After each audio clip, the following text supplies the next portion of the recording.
प्रश्नावली 7.3 के पहले प्रश्न के पहले भाग में हमने सीखा था कि सी त्रिभुज के 3 बिंदुओं का पता होने पर उसका क्षेत्रफल कैसे ज्ञात करते हैं। देखते हैं सेकेंड पार्ट में भी। नमस्कार प्यारे बच्चों, मैं कृष्णकांत त्रिपाठी अपने चैनल में आपका स्वागत करता हूँ। देखिए शुरू करते हैं। पहला बिंदु क्या मान लेते हैं, x1 y1।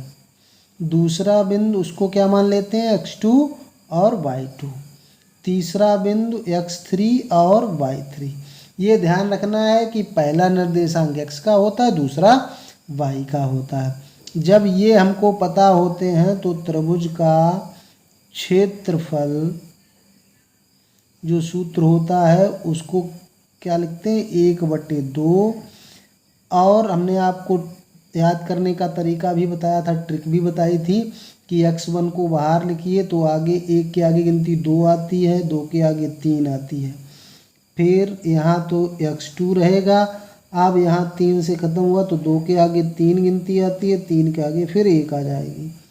फिर x3 आएगा, 3 के आगे 1 गिनती आएगी और 1 के आगे 2 गिनती आएगी। बस ये तरीका है इसको याद करने का और समझने का। उसके बाद बस इनके मान रख देने हैं, 1/2। x1 कितना है, -5। फिर y2 कितना है, फिर y2 भी है -5। और y3 कितना है, 2, तो -2 हो जाएगा। फिर x2 का मान रखना है, x2 कितना है, 3।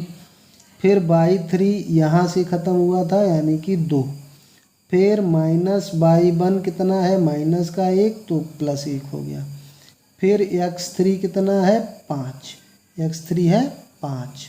उसके बाद फिर y1 -1, फिर -y2 तो -5 है तो +5 हो जाएगा। बस इनको जोड़ घटाना अगर आपको आता है तो कोई दिक्कत आपको होगी ही नहीं। 1/2 माइनस माइनस, दोनों माइनस के एक ही बिरादरी के हैं इसलिए ये जुड़ेंगे। तो ये हो जाएंगे -5 गुणा, कोष्टक का मतलब गुणा होता है, -7 +3 2 1, ये भी हो गया 3 +5। ये दोनों अलग अलग बिरादरी के हैं इसलिए 7 नहीं रहेंगे, तो 5 में से 1 चला गया तो 4 हो जाएंगे। 1/2, 5 सत्ते 35 हो गए, 3 त्रिका 9 हो गया और 5 चक्कू 20 हो गया। इन सबको अगर हम जोड़ेंगे तो क्या होगा, 35 और 20 55 हो जाएगा, और 55 और 9 64 हो जाएगा। 64/2 करेंगे तो आपको पता है 2 3 6, 2 दूना 4, 32 दूना 64 होता है, तो 32 वर्ग मात्रक इसका आंसर आ जाएगा। सवाल बिल्कुल समझ में आया है, दिमाग में छप गया है तो ठोक दो लाइक, चैनल पे नए हो तो कर लो सब्सक्राइब। दूसरा सवाल समझो, निम्नलिखित में से प्रत्येक में k का मान ज्ञात कीजिए ताकि तीनों बिंदु समरेखी हों। इस प्रश्नावली के परिचय में ही मैंने आपको बता दिया था कि 3 बिंदु समरेखी होंगे। समरेखी मतलब समझते हो कि एक ही रेखा में हूँ। ये मान लो A है, ये मान लो B है और ये मान लो C है। अगर ये तीनों समरेखी हैं तो इनको मिलाने से भाई एक रेखा प्राप्त होगी, त्रिभुज तो बनेगा नहीं। यानी कि जो त्रिभुज हम निकालते हैं, त्रिभुज का क्षेत्रफल वो कितना होगा, 0, क्योंकि त्रिभुज बनेगा ही नहीं। तो ये 3 बिंदु जो दिए हैं इनको समरेखी अगर कहा गया है तो क्या होना चाहिए, जो त्रिभुज के क्षेत्रफल का सूत्र होता है उसका मान 0 होना चाहिए। लेकिन एक बात है कि त्रिभुज के क्षेत्रफल में 1/2 लिखा होता है, तो 1/2 तो कभी 0 होगा नहीं। तो समरेखी के लिए कंडीशन क्या होती है, बस 1/2 को हटा दो त्रिभुज के क्षेत्रफल से। समरेखी हैं तो क्या होगा, x1 फिर 2 आएगा, फिर 3 घटेगा इससे, बाहर x2 लिखेंगे, फिर 2 के बाद 3 आएगा, फिर 1 आ जाएगा। और फिर 3 आएगा, फिर 1 आएगा, फिर 2 आएगा। ये 0 होना चाहिए अगर 3 बिंदु संरेखी हैं। जैसे 3 बिंदु हैं केवल, 1 1 2 और 3, तो 1 के बाद 2, 2 के बाद 3, 3 के बाद फिर 1 आ जाता, वही यहाँ पे लिखा हुआ चक्री क्रम में। तो अब देखो ये x1 ये y1, तो x1 कितना है आपका 7/2, यानी कि दूसरा निर्देशांक कितना है 1, -/3 यानी कि तीसरा निर्देशांक के, प्लस x2 में दूसरे निर्देशांक का पहला निर्देशांक 5, फिर y3 कितना है k, -y1 माइनस का 2 है तो +2 हो गया। x3 कितना है 3, y1 कितना है -2 और y2 कितना है 1, तो -1 बराबर 0। ये पूरा 0 होना चाहिए। गुणा कर देंगे 7 का, तो 7 एकम 7, तो 7 का k में गुणा होगा तो 7 के। आगे गुणा करेंगे 5 के और 5 का 2 में गुणा करेंगे तो 5 दूना 10। ये हो गए 2 1 3, माइनस के 3, ये बिल्कुल एक ही कैटेगरी के हैं माइनस माइनस वाले, तो जुड़ जाएंगे, माइनस के 3 हो जाएंगे और इसको भी उसी कैटेगरी में मिला लेंगे, तो माइनस का 3 तिया 9 बराबर 0। अब देखो ये और ये एक कैटेगरी के हैं, इसलिए ये हो गए 17 और ये इनको दूसरी कैटेगरी के मिल गए तो ये घट जाएंगे, ठीक है। फिर प्लस माइनस के 7 के और धन के 5 के बराबर 0, यानी कि एक जैसे पद हमने साथ साथ लिख लिए हैं। अब देखो 17 से 9 गया तो 8 बचा, और माइनस का तो ये ज़्यादा बलवान है, ये कम बलवान है, तो जो कम बलवान है उसका प्रभाव ख़त्म हो जाएगा और वो कम हो जाएगा, लेकिन अपना पार्ट लेके जाएगा। तो इसमें से ये 5 कम हो गए, लेकिन तब भी इसका भाव 2 बना रहा।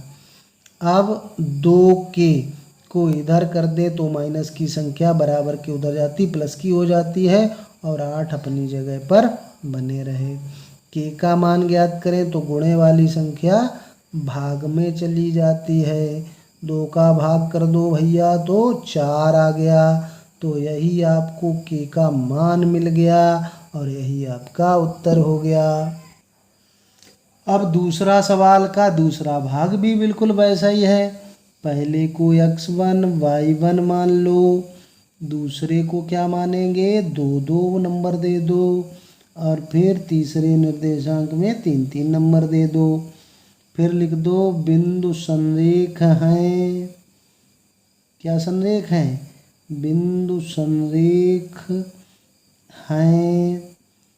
तो जो त्रिभुज का सूत्र का मान होता है क्या, x1/2 minus y3 plus x2/3 minus y1 plus x3/1 minus y2, ये क्या होना चाहिए 0। अगर पहले से ही सवाल में कह दिया जाए तो आप 0 रख दीजिए। अगर ये कहा जाए, ऐसा भी आ सकता है कि के ना दे के यहाँ पर कोई संख्या लिख दे और कहे सिद्ध करो ये संरेखी हैं, तो इस सब को सॉल्व कर लेना, ये 0 आ जाएगा। तो आप लिख देंगे कि बिंदु संरेखी है। चलिए इसमें मान रख देते हैं। x1 का मान कितना है 8, y2 का मान उठाइए -4, y3 का मान उठाइए -5, तो +5 हो गया, ठीक। आगे चलो x2 k है, फिर y3 -5 है, y1 1 है। फिर आगे चलो x3 कितना है 2, फिर y1 कितना है 1 और माइनस का 4 है y2, तो +4 हो जाएगा और ये हो गया बराबर 0।